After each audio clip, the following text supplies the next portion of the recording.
Bem, galera, outra questão teórica importante para a gente aí, né? No estudo dos materiais utilizados para a restauração de dentes, os cientistas pesquisaram, entre outras características, o coeficiente de dilatação térmica. Se utilizarmos um material de coeficiente de dilatação térmica inadequado, podemos provocar sérias lesões ao dente, como uma trinca ou até mesmo sua quebra. Neste caso, para que a restauração seja considerada ideal, o coeficiente de dilatação térmica volumétrica do material de restauração deverá ser. Bem, amigos, aí é um negócio importante pra gente também. No âmbito teórico, cara, não tô só me preocupando em responder a questão, a gente tem que crescer a nossa teoria pro Enem, e esse é um tema que nos dá uma gama de possibilidades muito grande, tá? Então, assim, a gente é de uma cultura brasileira, europeu, ocidente, né, ou americano, a gente é de uma cultura em que a gente come comidas muito quentes, né? Pô, meu irmão, não adianta o feijão tá mais ou menos, ele tem que estar no talo, né, cara? De queimar a boca, cara, igual café. Eu não consigo entender o cara que quer o café que acabou de sair. É uma loucura. O cara pega o café, fica soprando, botando biquinho, queimando a boca e sopra de gente, espera esfriar aquela bosta um pouquinho, cara. Não é possível que seja um prazer tão grande que queima a língua, né? Mas de qualquer maneira, o cara vai lá, come a comida muito quente, e a nossa cultura, muitas vezes, né, é errado comer bebendo um líquido, né? E o Bruno também pode falar mais para vocês, mas dilui o suco gástrico, porque vocês sabem mais do que eu, né? Mas a gente come muito quente e bebe muito gelado, né? A Coca-Cola lá, refrigerante, suco, água, né? O cara pega do congelador e bota 85 pedras de gelo, meu irmão, a comida tá fervendo, a bebida está trincando e você mistura os dois, né? Seja para a estrutura do seu dente, que aí a dentina é o material mais rígido do nosso corpo humano, né, cara? A gente consegue triturar alimentos, cara, com musculatura muito forte da boca, e a resistência que a dentina tem é algo impressionante, né? Essa compressão, tá? Então, bizarro. Mas, e aí, as pessoas que, né, de gerações mais antigas, acredito que a minha geração para a de vocês, poucas pessoas vão ter problemas dentários, porque a cultura da higiene oral ela é muito maior do que antigamente, né?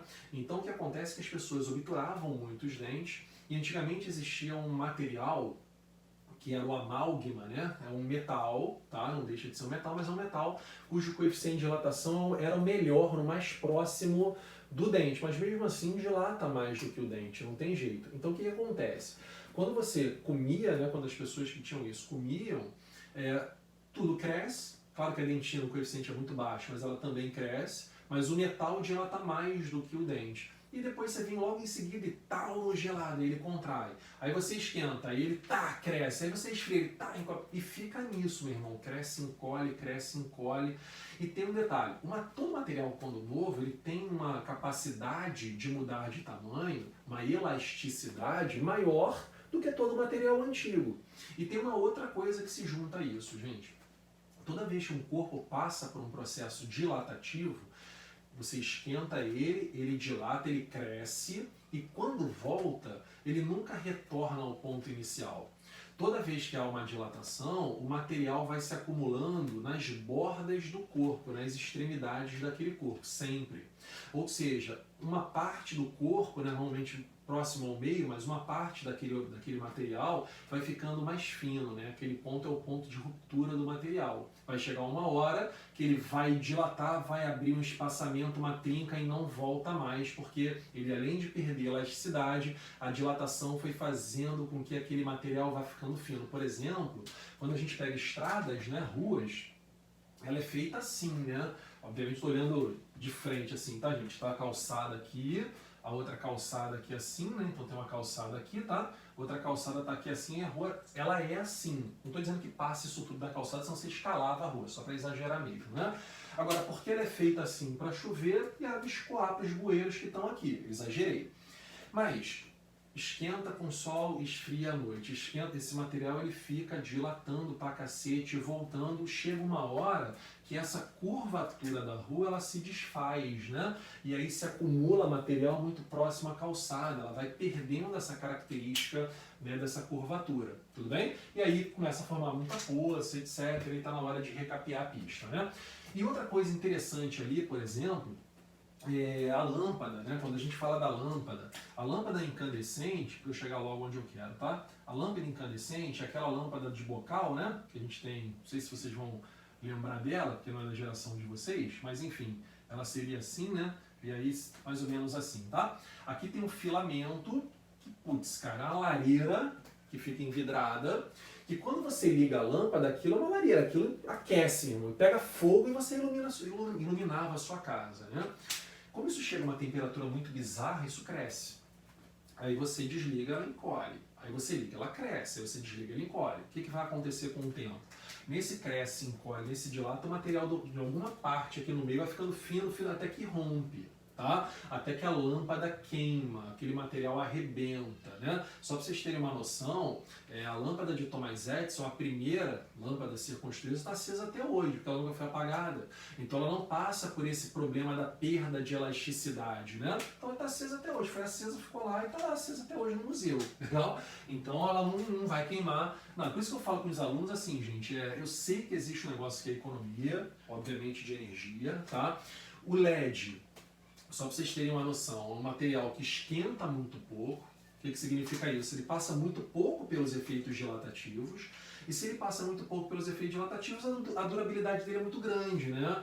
Mas todo material, por menor que seja, esquenta. É muito grande, mas dilatou um pouquinho já é o suficiente, daqui a pouco vai arrebentar, legal? Então vai demorar muito mais, porque ele dilata menos, então a durabilidade desses elementos passa muito pela queima do aparelho. Queimar muitas vezes é porque deu problemas de dilatação, tá? E a última coisa que eu queria trazer para vocês é chuveiro elétrico, a gente vai estudar eletricidade. E aí já repara, quem tem em casa de chuveiro elétrico, eu particularmente tive durante muitos anos uma bosta aquilo, né, cara? Porque você controla a temperatura pela vazão de água, aí chega no inverno, por exemplo, a tomar banho inferno, porque você tem que fechar mais a água para esquentar mais, né? E aí fecha a água, toma banho só nesse braço, aí daqui a pouco roda, toma banho no outro braço. É um cacete tomar banho naquilo ali. Mas ali existe, cara, né, a resistência para esquentar a água. Legal? Só que se ela esquentou, ela dilata, ela cresce, tá? E a água tem um papel muito importante ali. A água tá ali para poder resfriar a resistência. Se você ligasse o chuveiro sem água, a resistência chegaria num valor de temperatura tão alto que ela arrebentaria na hora. Legal? Na hora. Então existe ali, se fosse falar com vocês, alguma coisa, não sei, se eu fosse chutar uma relação ecológica, seria alguma coisa de simbiose, né, cara?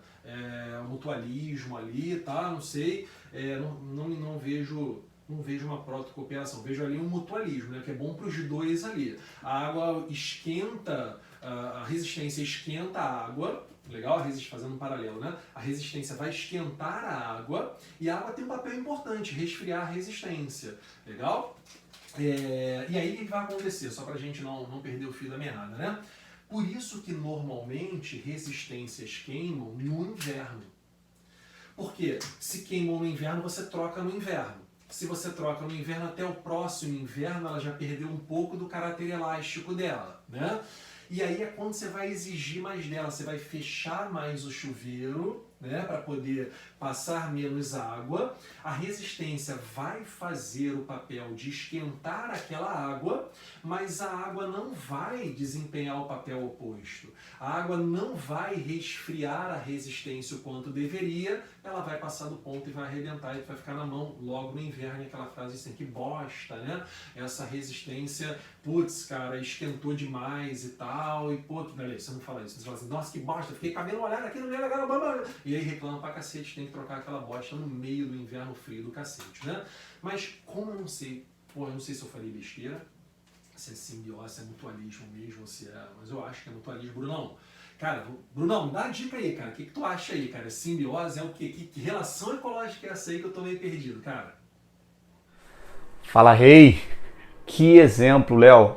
Fico impressionado com o tamanho conhecimento que você, professor, passa para os seus alunos. Que comparação interessante que você fez.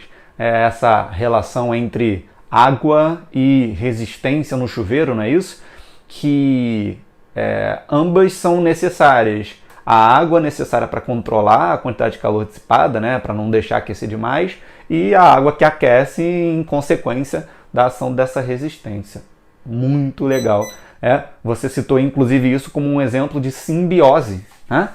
E aí, simbiose na biologia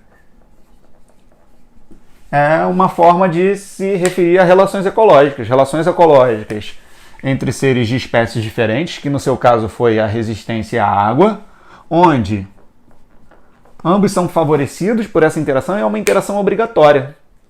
Se eu provavelmente colocar esse chuveiro e eu ligo o chuveiro, a resistência começa a aquecer, mas não passa água por algum motivo, provavelmente essa resistência vai queimar. Ela vai, entre aspas, morrer.